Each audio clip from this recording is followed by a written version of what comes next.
ಈ ನ್ಯೂಸ್ ಚಾನೆಲ್ಗಳು ಯಾಕೆ ಕೆಟ್ಟದ್ದನ್ನೇ ಸಮಾಜಕ್ಕೆ ತೋರಿಸ್ತಾ ಇವೆ? ಕೊಲೆ, ಸುಲಿಗೆ, ದರೋಡೆ, ಹೇಗೆ? Why? Why?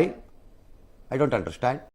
ಪ್ರೀತಿಯ ವೀಕ್ಷಕರೇ, 99% ಜನ ನ್ಯೂಸ್ ಚಾನೆಲ್ಗಳ ಬಗ್ಗೆ ತುಂಬಾ ಕಾಮೆಂಟ್ ಮಾಡ್ತೀರಿ. ಸಮಾಜದಲ್ಲಿ ಒಳ್ಳೇದು ನಡೆಯೋದೇ ಅಲ್ವಾ? ಯಾಕೆ ಬರೀ ಕೆಟ್ಟದ್ದನ್ನೇ ತೋರಿಸ್ತೀರಾ ಅನ್ನೋರು ಈ ವಿಡಿಯೋ ನೋಡಿ. ಬರೇ ಕೊಲೆ, ದರೋಡೆ, ಭ್ರಷ್ಟಾಚಾರ, ಹಗರಣ, ಬರೀ ಇವರನ್ನೇ ನ್ಯೂಸ್ ಚಾನೆಲ್ಗಳು ಯಾಕೆ ತೋರಿಸ್ತವೆ? ಇದರಲ್ಲಿ ಸಮಾಜ ನಡೆದು ಹೋಗ್ತಾ ಇರೋ ಹಾದಿ ಸರಿಲ್ವಾ? ಅಥವಾ ಈ ನ್ಯೂಸ್ ಚಾನೆಲ್ಗಳೇ ಹೀಗ ಹೇಳಿದ್ದನ್ನೇ ಹೇಳ್ತಾರೆ, ತೋರಿಸಿದ್ದನ್ನೇ ತೋರಿಸ್ತಾರೆ?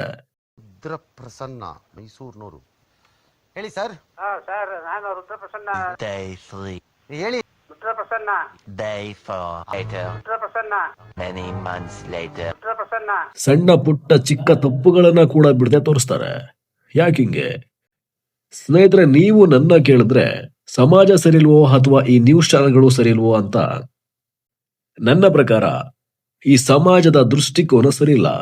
ಈಗ ನೀವು ನನಗೆ ಬೈಬೋದು. ಒಳ್ಳೇದಾಗ್ತದ ನಿನ್ಗೆ? ದೇವ್ರು ನಿನ್ಗೆ ಒಳ್ಳೇದ್ ಮಾಡ್ತದ? ಸಮಾಜದ ಬಗ್ಗೆ ಕೆಟ್ಟದಾಗ ಹೇಳಿ ನ್ಯೂಸ್ ಚಾನೆಲ್ಗಳೇ ಸರಿ ಅಂತ ಹೇಳ್ತೀಯಲ್ಲ, ಹೆಂಗೆ ಅಂತ ನಾನು ನಿಮ್ಗೆ ಉದಾಹರಣೆಗಳ ಮೂಲಕ ಪ್ರೂಫ್ ಸಮೇತ ತೋರಿಸ್ತೀನಿ ನೋಡಿ. ಈ ಹುಡುಗಿ ಬಗ್ಗೆ ನಿಮ್ಗೆ ಎಲ್ರಿಗೂ ಗೊತ್ತು, ಹೂವಿನ ಬಾಣದಂತೆ ನಿತ್ಯಶ್ರೀ. ಇವರನ್ನ ಒಂದು ನ್ಯೂಸ್ ಚಾನೆಲ್ ಅವರು ಇಂಟರ್ವ್ಯೂ ಮಾಡ್ತಾರೆ. ಮತ್ತೆ ಇತ್ತೀಚೆಗೆ ಚಿಪ್ಸ್ ಮಾರ ಹುಡುಗನ ಜೊತೆ ಒಂದು ಹುಡುಗಿ ಡ್ಯಾನ್ಸ್ ವಿಡಿಯೋ ಫುಲ್ ವೈರಲ್ ಆಗಿತ್ತು. ಆ ಹುಡುಗಿನ ಕೂಡ ನ್ಯೂಸ್ ಚಾನೆಲ್ ಅವರು ಇಂಟರ್ವ್ಯೂ ಮಾಡ್ತಾರೆ. ಆಗ ನೀವು ನ್ಯೂಸ್ ಚಾನೆಲ್ ಅವ್ರಿಗೆ ಬಾಯಿಗೆ ಬಂದಂಗ್ ಬೈದು ಕಮೆಂಟ್ ಹಾಕಿದ್ರಿ. ಆದ್ರೆ ನನ್ನ ಪ್ರಕಾರ ನ್ಯೂಸ್ ಚಾನೆಲ್ಗಳ ತಪ್ಪಲ್ಲ. ಹೇಗಂದ್ರೆ ಅವರನ್ನ ಬೆಳೆಸಿದ್ದ್ಯಾರು? ಒಂದೇ ದಿನ 40,000-50,000 ಜನ ಫಾಲೋ ಮಾಡಿದ್ದ್ಯಾರು? ನಾವು ನೀವೇ ತಾನೆ.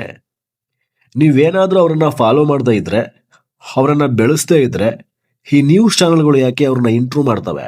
ನ್ಯೂಸ್ ಚಾನೆಲ್ಗಳಂದ್ರೆ ಇವತ್ತಿನಲ್ಲಿ ಆದಂತ ಘಟನೆಗಳನ್ನ ತೋರಿಸೋದು, ಟ್ರೆಂಡಿಂಗ್ ನಲ್ಲಿ ಏನ್ ನಡೀತಾ ಇದೆ ಅದನ್ನ ತೋರಿಸೋದು. ಅಕಸ್ಮಾತ್ ತೋರಿಸ್ತಿಲ್ಲ ಅಂದ್ರೆ ಅವ್ರ TRP ಬಿದ್ದೋಗುತ್ತೆ. ನಾವು ನೀವು ಹೇಳ್ಬೋದು, TRPಗೋಸ್ಕರ ಏನ್ ಬೇಕಾದ್ರೂ ತೋರಿಸ್ತವೆ ಹಾಗೆ ಹೀಗೆ ಅಂತ. ಆದ್ರೆ ನ್ಯೂಸ್ ಚಾನೆಲ್ಗಳು ನಿಂತಿರೋದೇ ಈ TRP ಮೇಲೆ, ಈ ಕೆಲಸ ಮಾಡ್ತಿರೋದೇ TRP ಮೇಲೆ. TRPನೇ ಇಲ್ಲ ಅಂದ್ರೆ ಅವ್ರು ಯಾಕೆ ಕೆಲಸ ಮಾಡ್ಬೇಕು? ಚಾನೆಲ್ ಯಾಕೆ ನಡೆಸ್ಬೇಕು ಹೇಳಿ? ಈಗ ನಾವು ನೀವು ದುಡಿತಾ ಇರೋದೇನಕ್ಕೆ? ಜೀವನ ಸಾಗ್ಲಿ, ಹೊಟ್ಟೆಪಾಡಿಗೆ ತಾನೆ. ಹಾಗೇನೆ ನ್ಯೂಸ್ ಚಾನೆಲ್ಗಳು. ಅಕಸ್ಮಾತ್ ಈ ನ್ಯೂಸ್ ಚಾನೆಲ್ಗಳು ಕೆಟ್ಟದ್ದನ್ನ ತೋರಿಸ್ತಾ ಇದ್ದಿದ್ರೆ, ಈ ಸಮಾಜದಲ್ಲಿ ಆಗ್ತಾ ಇರೋ ಕೊಲೆ, ಭ್ರಷ್ಟಾಚಾರ, ಕಳ್ತನ ಮಾಡಿರೋರು ಮೀಸೆ ತಿರ್ಕೊಂಡು ಓಡಾಡ್ತಾರೆ. ಇದು ಬಿಡಿ, ಅಧಿಕಾರಿಗಳನ್ನ, ರಾಜಕಾರಣಿಗಳನ್ನ ತಡೆಯೋಕಾದ್ರೂ ಆಗ್ತಾ ಇತ್ತಾ? ಇನ್ನೆಷ್ಟೋ ನಮ್ಮಂತ ನಿಮ್ಮಂತ ಅಮಾಯಕರು ಬಲಿಪಶುಗಳಾಗ್ಬೇಕಿತ್ತು. ಇಷ್ಟೆಲ್ಲ ನ್ಯೂಸ್ ಚಾನೆಲ್ಗಳು, ಇಷ್ಟೆಲ್ಲ ಕಾನೂನು, ಇಷ್ಟೆಲ್ಲ CCTV ಇದ್ರೂ ದಿನ ಕೊಲೆ, ಭ್ರಷ್ಟಾಚಾರ ನಡೆಯುತ್ತೆ. ಇವೇನಾದ್ರೂ ಇಲ್ಲ ಅಂದಿದ್ರೆ ಈ ಸಮಾಜ ಏನಾಗ್ತಿತ್ತೋ ಗೊತ್ತಿಲ್ಲ. ಹಾಗಿದ್ರೆ ನೀವು ಕೇಳ್ಬೋದು, ಒಳ್ಳೇದನ್ನ ತೋರ್ಸೋದೇ ಇಲ್ವಾ ಅಂತ. ಇದಕ್ಕೂ ಉದಾಹರಣೆಗಳ ಮೂಲಕ ನಿಮಗೆ ತಿಳಿಸ್ತೀನಿ ನೋಡಿ. ಒಂದ್ ಕಾಲದಲ್ಲಿ ಮನೆ ಮಾತಾಗಿ ಗರ್ಜಿಸಿದ ಈ ನ್ಯೂಸ್ ಚಾನೆಲ್ ನಾಲಿಗೆ ಕತ್ತರಿಸಿದ ಮೂಕ ಪ್ರಾಣಿ ಅಂತಾಗಿದೆ. ಅದಾದ ಬಳಿಕ ಹುಟ್ಟಿದ ನ್ಯೂಸ್ ಚಾನೆಲ್ಗಳು ಮಿಲಿಯನ್ ಗಟ್ಟಲೆ ಸಬ್ಸ್ಕ್ರೈಬರ್ ಅನ್ನ, ಲಕ್ಷಾನ್ಗಟ್ಲೆ ವ್ಯೂಸ್ಗಳನ್ನ ತಗೊಳ್ತಾ ಇವೆ. ಗೊತ್ತಿರ್ಬೋದು ಅಂದ್ಕೊಂತೀನಿ, ಅದೇ DD ಚಂದನ. ಆಗಸ್ಟ್ 15, 1991 ಈ ನ್ಯೂಸ್ ಚಾನೆಲ್ ಹುಟ್ಟುತ್ತೆ. ಅಧಿಕೃತವಾಗಿ 2000ನೇ ಇಸ್ವಿ ಜನವರಿ 1 24 ಗಂಟೆ ನ್ಯೂಸ್ ಚಾನೆಲ್ ಆಗಿ ಬದಲಾಗುತ್ತೆ. ಒಳ್ಳೆ ತೋರ್ಸೋದೇ ಇಲ್ಲ ಅಂತ ಹೇಳ್ತಿರಲ್ಲ, ಈ ನ್ಯೂಸ್ ಚಾನೆಲ್ ಪರಿಸ್ಥಿತಿ ಸದ್ಯಕ್ಕೆ ಹೆಂಗಿದೆ ಗೊತ್ತಾ? ಇಷ್ಟು ಹಳೆ ನ್ಯೂಸ್ ಚಾನೆಲ್ ಕೇವಲ 1.5 ಮಿಲಿಯನ್ಗಳಷ್ಟು ಸಬ್ಸ್ಕ್ರೈಬರ್ ಅನ್ನ ಮಾತ್ರ ಹೊಂದಿದೆ. ಒಂದು ದಿನ ಪೂರ್ತಿ ಕಳೆದ್ರೂ ಕೂಡ 1000 ವ್ಯೂಸ್ ಬರ್ತಾ ಇಲ್ಲ ಈ ನ್ಯೂಸ್ ಚಾನೆಲ್ ಅಲ್ಲಿ. ಯಾವುದೇ ತರಹದ ರಾಜಕೀಯ, ಕೊಲೆ, ದರೋಡೆ, ಭ್ರಷ್ಟಾಚಾರ ಯಾವುದೂ ತೋರಿಸಲ್ಲ. ಕೇವಲ ಜನಗಳಿಗೆ ಜೀವನಕ್ಕೆ ಏನ್ ಬೇಕೋ ಅಷ್ಟು ಉಪಯುಕ್ತ ಮಾಹಿತಿಗಳನ್ನ ಮಾತ್ರ ನೀಡುತ್ತೆ. ಡಿಸೆಂಬರ್ 23 ನಮಗೆ ಅನ್ನ ಹಾಕೋ ರೈತ ದಿನ. ಯಾವ ನ್ಯೂಸ್ ಚಾನೆಲ್ಗಳು ಇದರ ಬಗ್ಗೆ ವಿಡಿಯೋ ಮಾಡಿವೆ? ಅದೇ DD ಚಂದನದಲ್ಲಿ ರೈತ ಅಂದ್ರೆ ಏನು, ರೈತನ ದಿನವನ್ನ ಯಾಕೆ ಆಚರಿಸ್ತಾರೆ ಎಲ್ಲ ವಿಡಿಯೋ ಮಾಡಿ ಹಾಕಿದೆ. ಆ ವಿಡಿಯೋ ಮಾಡಿ ಹಾಕಿದ್ದಕ್ಕೆ ಆ ವಿಡಿಯೋಗೆ ಎಷ್ಟು ವ್ಯೂಸ್ ಗೊತ್ತಾ? ಕೇವಲ ಒಂದು ದಿನಕ್ಕೆ 36 ವ್ಯೂಸು. ಅಷ್ಟು ದೊಡ್ಡ ಚಾನಲ್ ಅಲ್ಲಿ.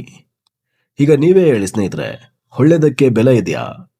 ಒಳ್ಳೇದನ್ನ ಸ್ವೀಕರಿಸಲಿಕ್ಕೆ ಈ ಸಮಾಜವೇ ರೆಡಿ ಇಲ್ಲ. ಅಂತದ್ರಲ್ಲಿ ಈ ನ್ಯೂಸ್ ಚಾನೆಲ್ಗಳು ಕೆಟ್ಟದ್ದನ್ನ ಯಾಕೆ ತೋರಿಸ್ತವೆ ಅನ್ನೋದ್ರಲ್ಲಿ ಯಾವ ತಪ್ಪೇನಿಲ್ಲ ನನ್ನ ಪ್ರಕಾರ. ಈ ಸಮಾಜಕ್ಕೆ, ಜಾಗತಿಕ ಪ್ರಪಂಚಕ್ಕೆ ಹೊಂದಿಕೊಳ್ಳದೆ ಇದ್ರೆ ಇದೇ DD ಚಂದನದ ಗತಿ ಬೇರೆ ನ್ಯೂಸ್ ಚಾನೆಲ್ಗೆ ಕೂಡ ಬರುತ್ತೆ. ಹೀಗೆ ಹೇಳಿ ಸ್ನೇಹಿತರೆ, ಈ ಸಮಾಜದಲ್ಲಿರೋ ನಾವು ನೀವು ಸರಿಲ್ವೋ, ಈ ಸಮಾಜಕ್ಕೆ ಹೊಂದ್ಕೊಂಡಿರೋ ಈ ನ್ಯೂಸ್ ಚಾನಲ್ಗಳು ಸರಿಲ್ವೋ ಅಂತ ಪ್ರಶ್ನೆ ಮಾಡ್ಕೊಳ್ಳಿ. ಹಾಗಂತ ನಾನು ಈ ನ್ಯೂಸ್ ಚಾನಲ್ಗಳ ಪರವಾಗಿ ವಹಿಸ್ಕೊಂಡು ಮಾತಾಡ್ತಾ ಇದ್ದೀನಿ, ಅವೆಲ್ಲ ತೋರಿಸೋದೇ ಸರಿ ಅಂತ ನಾನು ಹೇಳ್ತಾ ಇಲ್ಲ. ಪ್ರಸ್ತುತ ಇರೋ ಸಮಾಜದ ಬಗ್ಗೆ ಹೇಳ್ತಾ ಇದ್ದೀನಿ ಅಷ್ಟೇ. ಈ ಸಮಾಜವನ್ನ ಚೇಂಜ್ ಮಾಡ್ಲಿಕ್ಕೆ ಆ ಸಾಕ್ಷಾತ್ ಸಂವಿಧಾನ ಶಿಲ್ಪಿ ಅಂಬೇಡ್ಕರ್ ಕೈಲೇ ಆಗ್ಲಿಲ್ಲ. ಈ ನ್ಯೂಸ್ ಚಾನಲ್ಗಳು, ಈ ನಾವು ನೀವು ಯಾವ ಲೆಕ್ಕ ಬಿಡಿ. ನನ್ನ ಪ್ರಕಾರ ಸಮಾಜ ಸುಧಾರಣೆ ಆದ್ರೆ, ಸಮಾಜ ಒಳ್ಳೆಯದರತ್ತ ನಡೆದ್ರೆ ಯಾವ ನ್ಯೂಸ್ ಚಾನಲ್ಗಳು ಕೂಡ ಕೆಟ್ಟದನ್ನ ತೋರಿಸಲ್ಲ, ನಾವು ನೀವು ಕೆಟ್ಟದನ್ನ ಕೇಳಲ್ಲ. ಮೊನ್ನೆ ಲೀಕ್ ಆದಂತ 19 ನಿಮಿಷದ ವಿಡಿಯೋ ಒಂದು ದಿನಕ್ಕೆ 13 ಮಿಲಿಯನ್ಗಳಷ್ಟು ವ್ಯೂಸ್ ಬಂದಿದೆ. ಅದನ್ನ ದುಡ್ಡು ಕೊಟ್ಟು ಮಾರಿರೋ ಸಂಗತಿಗಳು ಕೂಡ ಇವೆ. ಇದಕ್ಕಿನ್ನ ಬೇಕಾ ನಮ್ಮ ಸಮಾಜ ಯಾವ ಸ್ಥಿತಿಯಲ್ಲಿದೆ ಅಂತ ತಿಳ್ಕೊಳ್ಳೋಕೆ? ಸ್ನೇಹಿತರೆ, ಸತ್ಯ ಯಾವಾಗಲೂ ಬೇವಿನಕಾಯಿ ತರ ವಿಷವಾಗಿರುತ್ತಂತೆ. ನಾನಿಲ್ಲಿ ಯಾರ ಪರವಾಗ್ಲಿ ಯಾರನ್ನ ವಹಿಸ್ಕೊಂಡು ಮಾತಾಡಿಲ್ಲ, ನಿಜಾಂಶವನ್ನ ಹೇಳಿದ್ದೀನಿ ಅಷ್ಟೇ. ನೀವು ನಿಮ್ಮ ಕಮೆಂಟನ್ನು, ಅದು ಪಾಸಿಟಿವ್ ಆರ್ ನೆಗೆಟಿವ್ ಯಾವುದಾದ್ರೂ ಬರಲಿ, ನಾನು ಸ್ವೀಕರಿಸ್ತೀನಿ. ಇದು ಈಗಿನ ಸತ್ಯ ಮಿಥ್ಯ ಜಗತ್ತಿನ ಘಟನೆ. ಇಷ್ಟೊತ್ತು ವಿಡಿಯೋ ನೋಡಿದ್ದಕ್ಕಾಗಿ ತಮ್ಗೆಲ್ರಿಗೂ ಧನ್ಯವಾದಗಳು.